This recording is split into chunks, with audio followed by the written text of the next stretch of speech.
Hello everyone. आज हम लोग क्लास 7 साइंस में लेसन 4 पढ़ेंगे भौतिक एवं रासायनिक परिवर्तन। भौतिक और रासायनिक परिवर्तन को समझने से पहले हम परिवर्तन को समझने की कोशिश करेंगे। परिवर्तन का मतलब होता है बदलाव, किसी भी तरह का बदलाव। अब ये बदलाव पदार्थ के रंग में हो सकता है, आकार में हो सकता है या फिर पदार्थ की अवस्था में बदलाव हो सकता है। आइए इसे कुछ उदाहरण से समझते हैं। ये देखिए, पत्ती का रंग मुरझाने पर हरे से पीला हुआ, यानी रंग में बदलाव आ गया। ये एक परिवर्तन है। जब हम रबर बैंड को खींचते हैं तो चौड़ाई बढ़ने से आकृति बदल जाती है। इससे क्या हुआ? आकार में बदलाव हुआ। ये क्या है? ये भी एक परिवर्तन है। बच्चों, जब आप फ्रिज में से बर्फ को बाहर निकालते हैं तो क्या होता है? बर्फ धीरे धीरे पिघलने लगती है और थोड़ी देर में पूरी बर्फ पिघलकर पानी बन जाती है। यहाँ पर क्या हुआ? बदलाव हुआ। कैसे? पिघलने से पहले बर्फ सॉलिड थी, पिघलकर लिक्विड बन गई, यानी बर्फ की अवस्था में परिवर्तन हुआ। बर्फ की अवस्था ठोस से द्रव में बदल गई। ये एक परिवर्तन है।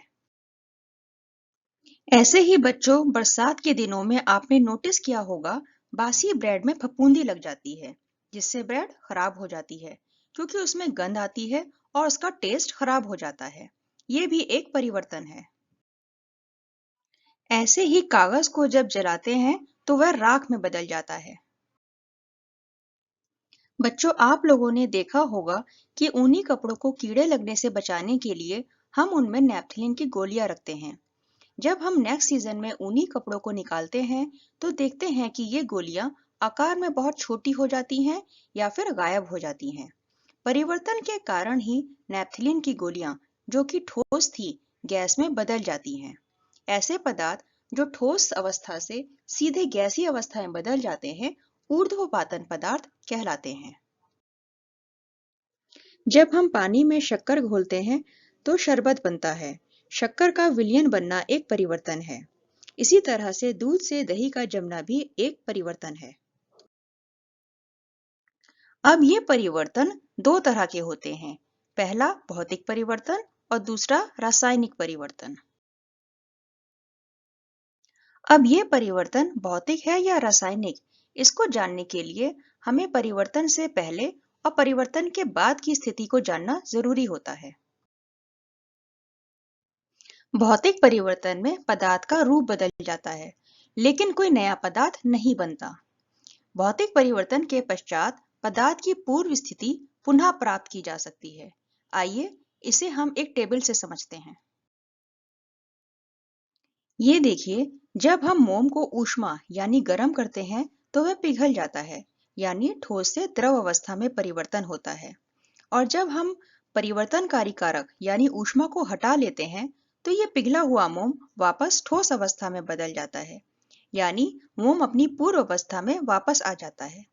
इसमें कोई नया पदार्थ नहीं बनता है और मोम की आणविक संरचना में भी कोई परिवर्तन नहीं होता है।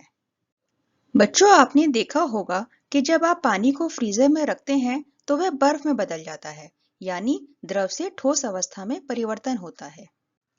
ऐसे ही पत्ती पर जब ओस की बूंद पड़ती है तो जब सूर्य का प्रकाश इसके ऊपर पड़ता है तो वह द्रव से वाष्प में बदल जाता है। ऐसे ही फोटोक्रोमैटिक चश्मों को जब आप धूप में लेकर जाते हैं तो वे कलरलेस से कलर में बदल जाते हैं, और जब आप इन्हें वापस अंदर लेकर आते हैं तो ये कलरलेस हो जाते हैं। आइए अब रासायनिक परिवर्तन को समझते हैं। रासायनिक परिवर्तन में एक या एक से अधिक नया पदार्थ बनता है। इसमें पदार्थ की पूर्व अवस्था को प्राप्त नहीं कर सकते। इसे हम एक टेबल से समझते हैं। बच्चों, जब हम कागज को जलाते हैं तो देखते हैं कि कागज जलने से पहले सफेद होता है और जलकर काला हो जाता है और अंत में राख में बदल जाता है, जो कि एक नया पदार्थ है। अब हम इस राख से वापस कागज को प्राप्त नहीं कर सकते, यानी पूर्व पदार्थ को प्राप्त नहीं किया जा सकता। और जब हम चीनी को डायरेक्ट गर्म करते हैं तो वह भूरे रंग में बदल जाती है और कैरेमल नया पदार्थ बनता है। हम इस कैरेमल से वापस चीनी नहीं बना सकते।